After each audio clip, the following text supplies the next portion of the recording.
Hi viewers. మీరు mutual ఫండ్స్‌లో పెట్టుబడి పెట్టాలనుకుంటున్నారా? కానీ ఒక ప్రశ్న మీ మైండ్‌లో ఉండొచ్చు. నేను పెట్టిన మనీ సేఫ్‌గా ఉంటుందా? లేదా ఏదైనా కంపెనీ నా డబ్బుతో పారిపోతే పరిస్థితి ఏంటి? నేను ఒక డిస్ట్రిబ్యూటర్‌ని నమ్మి ఇన్వెస్ట్ చేస్తున్నాను. రేపు వాళ్ళు బిజినెస్ క్లోజ్ చేస్తే నా మనీ ఏమవుతుంది? అండ్ అసలు యాంఫీ అంటే ఏంటి? సెబీ అంటే ఏంటి? ఇలాంటి డౌట్స్ మీలో చాలా మందికి ఉండొచ్చు. మీరు గనక ఫస్ట్ టైమ్ ఇన్వెస్టర్స్ అయితే గనక వీటి మీద క్లారిటీ ఉండకపోవచ్చు.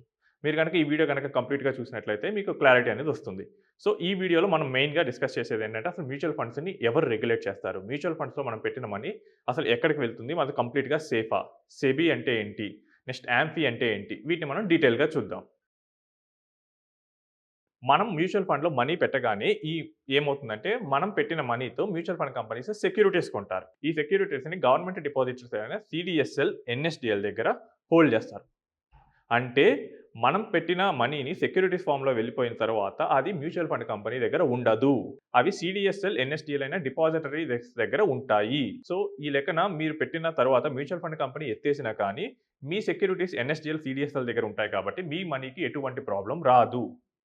అండ్ ఈ సెక్యూరిటీసే మనకి ఫైనల్‌గా మనకొచ్చే ప్రాఫిట్ ఆర్ గెయిన్ మనం టోటల్ ఇన్వెస్ట్‌మెంట్‌తో ఉంటాయి. ఇప్పుడు ఈ మ్యూచువల్ ఫండ్స్‌ని ఎవరు రెగ్యులేట్ చేస్తారు?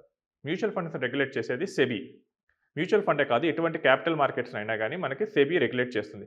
సెబీ అంటే ఏంటి? Securities exchange board of India. So, stock market, mutual funds, brokers, portfolio managers, investment advisers, research అనలిస్ట్‌లు వీళ్ళందరినీ సెబీయే రెగ్యులేట్ చేస్తుంది. సో, సెబీ బాధ్యతలేంటి? ఒక మ్యూచువల్ ఫండ్ కంపెనీ ఎవరైనా స్టార్ట్ చేయాలనుకుంటే సెబీ దగ్గరే ఫస్ట్ లైసెన్స్ తీసుకోవాల్సొస్తుంది. సెబీ ఏంటంటే జనరల్ పబ్లిక్ ఇన్వాల్వ్ అయ్యారు కాబట్టి ఎటువంటి రిస్ట్రిక్షన్స్ ఉంటాయి. ఎంత రిస్క్ వరకు మ్యూచువల్ ఫండ్ కంపెనీ వెళ్ళొచ్చు. ఇలాంటి అన్ని రూల్స్‌ని ఫ్రేమ్ చేస్తుంది. ఉదాహరణకు మనకి స్టాక్ మార్కెట్‌లో ఫ్యూచర్స్ అండ్ ఆప్షన్స్ చేయొచ్చు.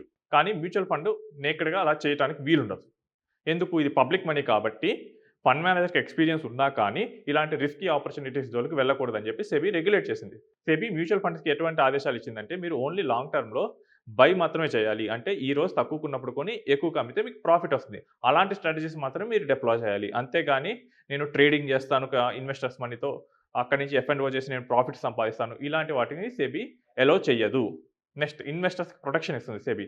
ఒకవేళ ఏదైనా మిస్టేక్ జరిగి మన మనీ పోతే గనక సెబీకి మనం గనక కంప్లెయింట్ ఇస్తే గనక మనకి సెబీ ఇన్వెస్టర్స్ అవేర్‌నెస్ ఫండ్ నుంచి మనకి ప్రొటెక్షన్ అనేది ఇస్తుంది. Next transparency. సో, ప్రతి మ్యూచువల్ ఫండ్ తన పోర్ట్‌ఫోలియో ఏ స్టాక్స్ కొన్నాను, ఏ స్టాక్స్ అమ్మింది ఇదంతా మంత్ ఎండ్‌లో తన వెబ్‌సైట్‌లో అనేది డిస్‌ప్లే చేయాల్సొస్తుంది. నెక్స్ట్ మ్యూచువల్ ఫండ్ స్ట్రక్చర్ ఎలా ఉంటుంది? ప్రతి మ్యూచువల్ ఫండ్ ఒక స్పాన్సర్ ఉంటారు. ఈ స్పాన్సర్ ఒక ట్రస్ట్‌గా ఫార్మ్ అవుతారు. ఈ ట్రస్ట్ ఒక అసెట్ మేనేజ్మెంట్ కంపెనీని అపాయింట్ చేసుకుంటుంది. ఉదాహరణకు ఎస్‌బీఐ ఒక ట్రస్ట్‌ని అపాయింట్ చేసుకొని, ఆ ఎస్‌బీఐ ట్రస్ట్ ద్వారా ఎస్‌బీఐ అసెట్ మేనేజ్మెంట్ కంపెనీని తన ఫండ్స్‌ని మేనేజ్ చేయడానికి అపాయింట్ చేసుకుంది. ఈ అసెట్ మేనేజ్మెంట్ కంపెనీయే మన చూసే mutual fund companies. Next amphi అంటే ఏంటి? యాంఫీ అంటే ఏంటంటే association of mutual funds in India.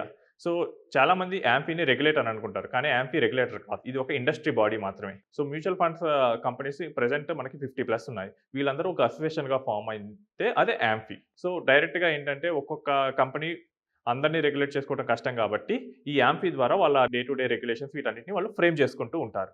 So, amphi చేసే పనులేంటి? మనం చాలా మంది ఐపీఎల్ చూసేటప్పుడు మ్యూచువల్ ఫండ్ సహీ హై అని యాడ్స్ వస్తుంటాయి.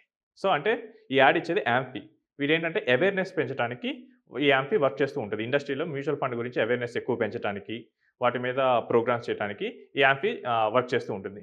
అండ్ మ్యూచువల్ ఫండ్ డిస్ట్రిబ్యూటర్స్‌ని యాంఫీయే రిజిస్టర్ చేస్తూ ఉంటుంది. సో, వాళ్ళకి ఏఆర్ఎన్ నంబర్స్ అనేది ఇస్తుంది. అండ్ డిస్ట్రిబ్యూటర్స్ అండ్ వాళ్ళ అసోసియేట్స్ ఎథిక్స్ ఫాలో చేయాల్సిన బాధ్యత కూడా యాంఫీ చూసుకుంటూ ఉంటుంది. అండ్ ఈ మ్యూచువల్ ఫండ్ ఇండస్ట్రీని డెవలప్‌మెంట్ చేయడానికి యాంఫీ చూసుకుంటుంది. సో, సింపుల్‌గా సెబీ ఏంటంటే మెయిన్ మార్కెట్ రెగ్యులేటర్. యాంఫీ ఏంటంటే ఈ ఇండస్ట్రీ బాడీ మాత్రమే. సో, మన మనీకి ఖచ్చితంగా SEBI is the protector. SEBI is the regulator for capital markets. అదే మనకి ఇన్స్యూరెన్స్‌లో అయితే గనక ఐఆర్‌డీఐ ఉంటుంది. మనకి ఇన్స్యూరెన్స్‌లో ఏదైనా ప్రాబ్లమ్ వస్తే మనం ఐఆర్‌డీఐకి దగ్గరికెళ్తే వాళ్ళు రిజాల్వ్ చేస్తారు. అదే మనకి క్యాపిటల్ మార్కెట్స్, మ్యూచువల్ ఫండ్స్ ఇలాంటి వాటిలో ప్రాబ్లమ్ వస్తే సెబీకెళ్తాం. అదే మనకి బ్యాంక్స్‌లో ప్రాబ్లమ్ వస్తే గనక ఆర్‌బీఐ దగ్గరికెళ్తాం. అదే మనకి పెన్షన్ ఫండ్స్‌లో ప్రాబ్లమ్ వస్తే పీఎఫ్ఆర్‌డీఐ దగ్గరికి వెళ్తాం. సో, ఇలా ప్రతి విభాగానికి మనకి మార్కెట్‌లో ఒక రెగ్యులేటర్ అనేది ఉంటారు. సో, ఈ రెగ్యులేటర్లే మనకి మార్కెట్‌ని రెగ్యులేట్ చేస్తూ సాధారణ ప్రజానీకానికి ఎటువంటి నష్టం కాకుండా ఈ రూల్స్ ఫ్రేమ్ చేయడంలో ఇలా బాధ్యత వహిస్తూ ఉంటారు. కాబట్టి మనం మ్యూచువల్ ఫండ్‌లో ఎటువంటి భయం లేకుండా ఇన్వెస్ట్ చేయొచ్చు. మ్యూచువల్ ఫండ్‌లో మనం పెట్టే మనీ ఖచ్చితంగా అసెట్ మేనేజ్మెంట్ కంపెనీ నుంచి కస్టోడియన్ దగ్గరికి వెళ్తుంది.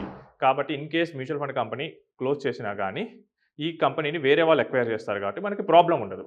ఉదాహరణకు మీరు చూసుకుంటే గనక ఒకప్పుడు ఐఐఎఫ్ఎల్ అని చెప్పి మ్యూచువల్ ఫండ్ కంపెనీ ఉంది. దాన్ని 361 అనే మ్యూచువల్ ఫండ్ కంపెనీ అక్వైర్ చేసింది. ఈ ఐఐఎఫ్ఎల్ తన బిజినెస్‌ని క్లోజ్ చేసుకుంది. బట్ మనీ ఏం పోలేదు. అండ్ మనం ఇంకా 10 ఇయర్స్ బ్యాక్ వెళ్తే గనక రిలయన్స్ మ్యూచువల్ ఫండ్ ఉంది. వాళ్ళని నిపాన్ అక్వైర్ చేసుకుంది. అంటే ఏమైంది? రిలయన్స్ మ్యూచువల్ ఫండ్‌లో పెట్టిన మనీ మొత్తం నిపాన్ యూనిట్స్‌గా కన్వర్ట్ అయిపోయాయి. అంతేగాని ఇన్వెస్టర్స్‌కి ఎటువంటి లాస్ అనేది జరగలేదు. ఒక మ్యూచువల్ ఫండ్ కంపెనీ క్లోజ్ చేసినా గానీ, మన మనీని వేరే మ్యూచువల్ ఫండ్ కంపెనీ అక్వైర్ చేసినప్పుడు వాళ్ళకి ట్రాన్స్‌ఫర్ చేస్తారు. అండ్ ఒకవేళ మీ డిస్ట్రిబ్యూటర్ గనక బిజినెస్ క్లోజ్ చేసుకుంటే, ఈ మనీ మొత్తం మీ అకౌంట్‌లోనే ఉంటుంది. మీరు డైరెక్ట్‌గా మ్యూచువల్ ఫండ్ కంపెనీకి వెళ్ళేసి మీరు కావాలంటే విత్‌డ్రా చేసుకోవచ్చు. ఇప్పుడు ప్రెజెంట్ క్యామ్స్, కేఫిన్టెక్ లాంటి యాప్స్‌లో కూడా మీరు కావాలంటే చూసుకోవచ్చు. లేదా ఎంఎఫ్ సెంట్రల్ లాంటి యాప్‌లో కూడా మీరు చూసుకోవచ్చు. మీ మనీ మీ డిస్ట్రిబ్యూటర్ బిజినెస్ క్లోజ్ చేసినంత మాత్రాన ఎక్కడికి పోదు. ఇది కంప్లీట్‌గా సేఫ్‌గా ఉంటుంది. సో రైట్ వ్యూయర్స్, ఇలాంటి మోర్ వీడియోస్ కోసం ప్లీజ్ సబ్స్క్రైబ్ దిస్ ఛానెల్.